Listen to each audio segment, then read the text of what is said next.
So, congratulations on the award.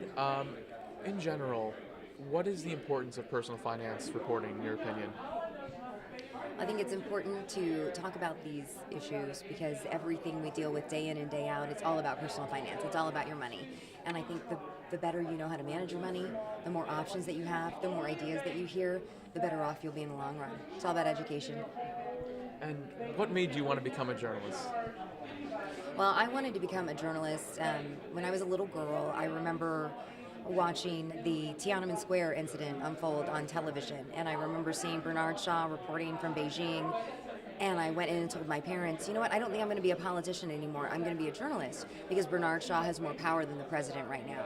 And he was telling the young Chinese that were there that were fighting, he was telling or demonstrating, he was telling their story, and he was getting it out, and he was being more effective at that moment with a camera showing history as it happens uh, than any politician ever could. And so I believed at the heart of it that journalists had a great deal of obligation and power and ability to bring forth change, to make a difference, and to tell history as it happens. So that was why initially I wanted to get involved.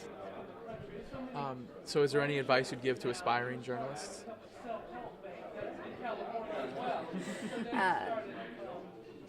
If you really love it, go for it.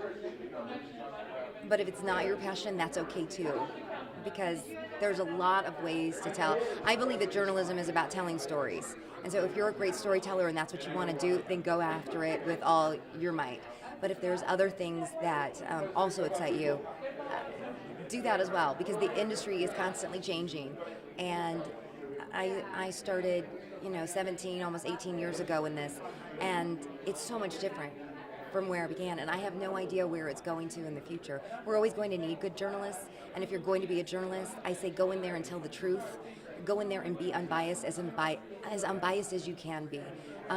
Everyone has a bias, but when you let that bias just come through constantly, where it's always your opinion rather than just educating, you know, then it's not the place for you. And always go in and get both sides. Hear every side of the story.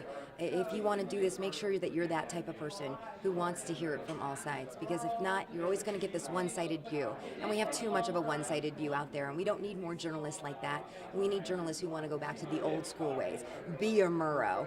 Be a Peter Jennings. Don't be what we're creating today. Thank you so much.